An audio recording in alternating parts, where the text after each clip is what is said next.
And when we talk about comics in Africa, we also immediately think of Cam or Annick Kamgang. This illustrator who lives in Paris worked for the press at Jeune Afrique before discovering the appeal of comic strip reporting. She is the co-author of Lucha, Chronicle of an Unarmed Revolution in the Congo. She talks about civic engagement, a topic that is dear to her heart, but also human rights and political opposition in Africa. She spoke to our reporters, Laurent Sustras and Thierry Schiller. Annick Kamgang. Annick Kamgang, hello. It's rare, but we don't know where to start with you. You define yourself as an artivist, artist and activist. So what are your means of expression? Oui, alors je suis artiviste, donc. Yes, I'm an artivist, so I'm an artist and an activist, because I use drawing as a weapon, if you see what I mean. Et donc j'ai trois moyens d'expression. I have three means of expression. The first is press cartoons.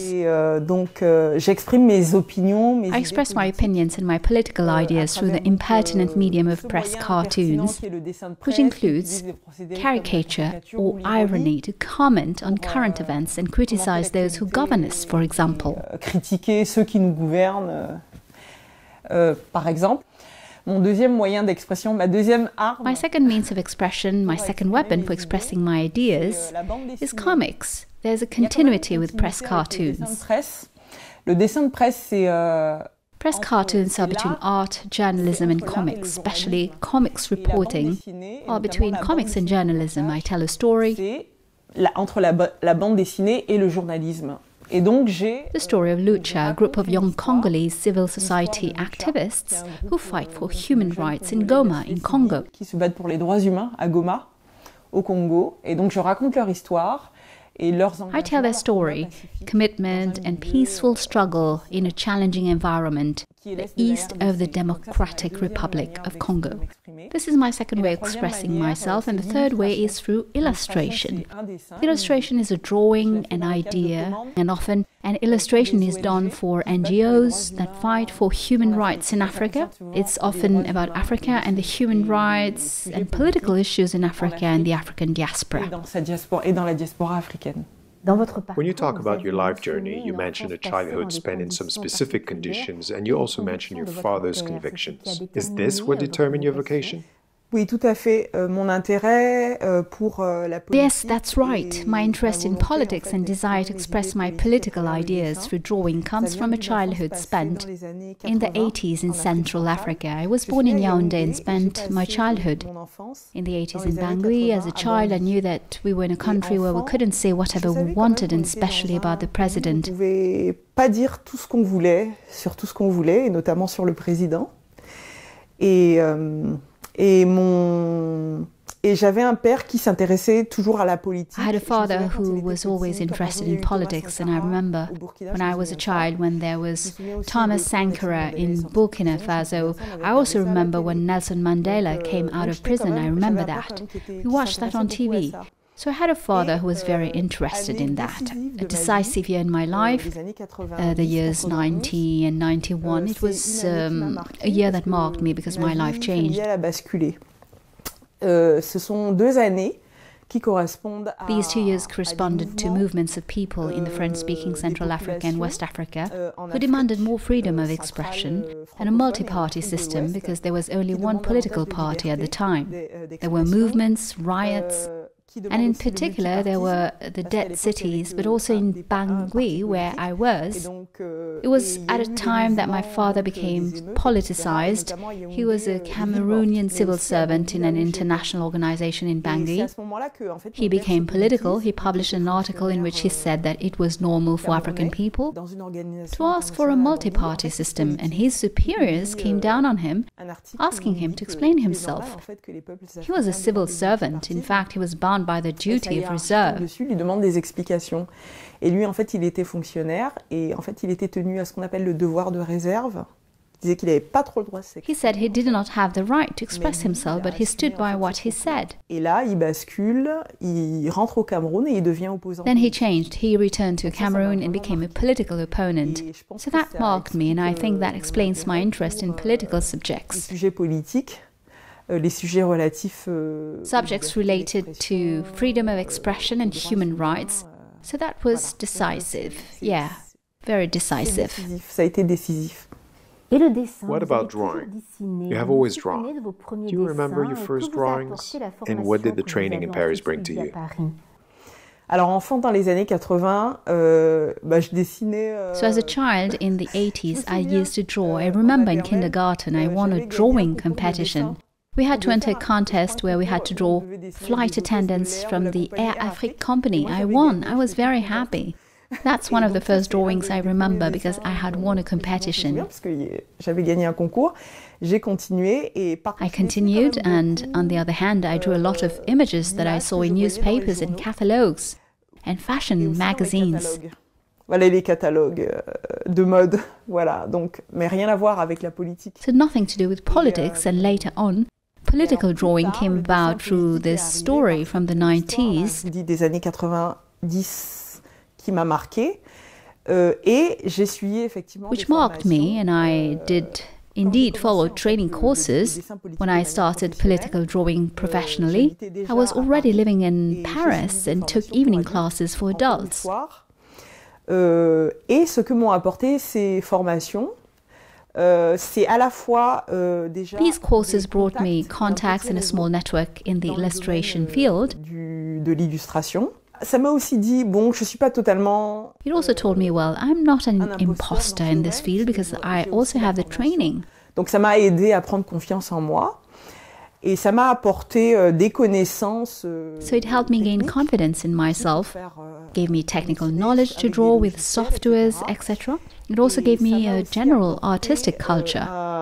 Une culture générale artistique. Afterwards, the political culture, as I'm into political drawings, linked to what I read in the news, it's the fact that I try as much as possible to follow current events. De suivre l'actualité. Annick Kamgang, you're known from your comics book La Lucha, the youth movement in the DRC. How did you conceive this work and what does it mean to you? Alors, je vais d'abord répondre à la deuxième question. So I'll try the second question first. It's the first time, my first publication, and also the first in my career. It's essential. It's the first time I've done a comic book. C'est la première fois que je fais une bande dessinée. Alors comment So how then? The genesis of the Lucha project, Chronicle of an Unnamed Revolution in Congo. Cette bande dessinée raconte une histoire. This comic strip tells a story about a group that fights for human rights in the DRC. I also met Justine Brabant, who had already written about the DRC. Elle avait écrit un sujet sur... She had written a story about military groups in the east of the DRC who are committing crimes with impunity. Voilà, et qui commettent des crimes en toute impunité. Et quand je lui ai parlé... When I told her about this group, Lucha, who are fighting for human rights in the DRC and who are fighting peacefully in a violent environment, she said, oh yes, really, I really wanted to do this because I have seen this region marked by this violence for more than 20 years. Depuis plus d'une vingtaine d'années. And when I look at what they are doing, these young people from Lucha, gives me hope to see this audacity to lead a non-violent and peaceful struggle in such a violent environment.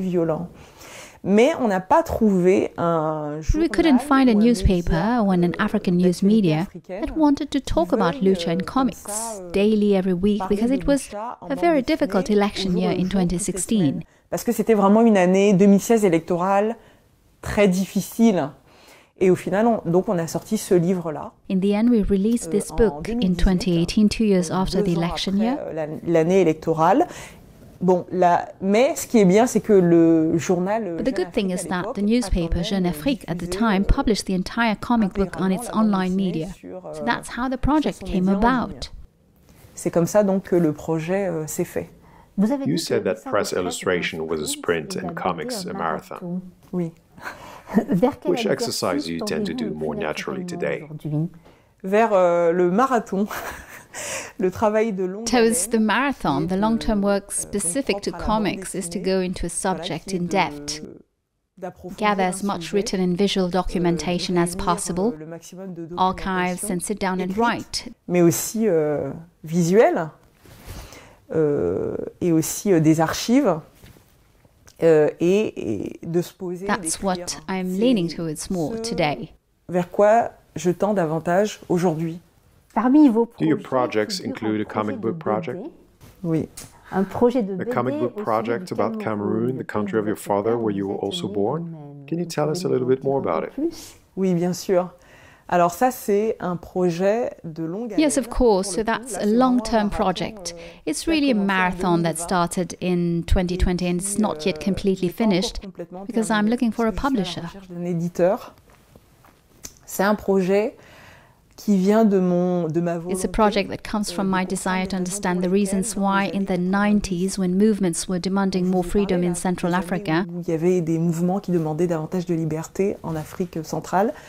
Ces années-là où en fait mon père devient opposant. My father became an opponent and my life was turned upside down and he sent us into exile.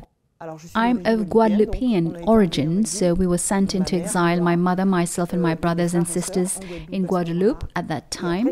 Afterwards, I didn't see my father again for more than 20 years. And I always wondered why he became a political opponent then. He had the possibility to go into exile with us and to leave, but he didn't. So I always wondered where this patriotism and this visceral attachment to his country and to the liberation of his country came from. Et c'est là que j'ai découvert une histoire que je ne connaissais pas bien. That's when I discovered a story that I didn't know very well by doing some research, by trying to understand my father's choices. I learned that in Cameroon's 50s, 60s and 60s, 60, 70, donc il y a une lutte de libération. There was a liberation struggle for the country's independence, led by a movement called the UPC, the Union of Peoples of Cameroon. Et j'ai aussi découvert. I also discovered that this history remained taboo in Cameroon for many, many years. Tabou au Cameroun pendant de très très longues années. Et donc j'ai décidé. I decided when I discovered this story to make a graphic novel of it. Un roman graphique. Unfortunately, the year I started this project in 2020, my father passed away. He was an integral part of the project, but he died. But I still decided to go through with the project and tell that story. Et donc, la BD reportage africaine. For you, African comics reporting is also a way of getting people to question the past, the present, and perhaps even the future? Le présent et peut-être même l'avenir.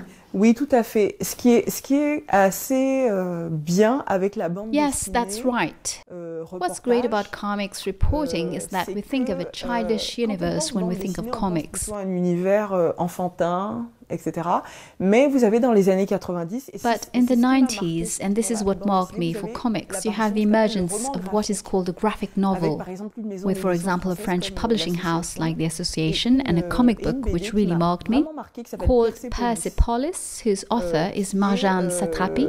Dont l'autrice est Marjane Satrapi, et en fait qui parle de son enfance. And who in fact talks about her childhood in Iran, and who, through her family history, her journey, talks about Iran. De l'Iran. Ce que je trouve intéressant, c'est de mêler à la fois. What I find interesting is to mix what comics allow, a topical political subject and a personal and family story. That's what comics and graphic novels allow. Personnel et familial. Voilà. C'est ce que permet aussi la bande dessinée, le roman graphique. Et je trouve que, pour le coup, l'actualité africaine. I find that for the time being, current African affairs and political topics and subjects also related to African human rights have entirely their place in this kind of comic strip. Ce genre de BD qu'on appelle la bande dessinée reportage.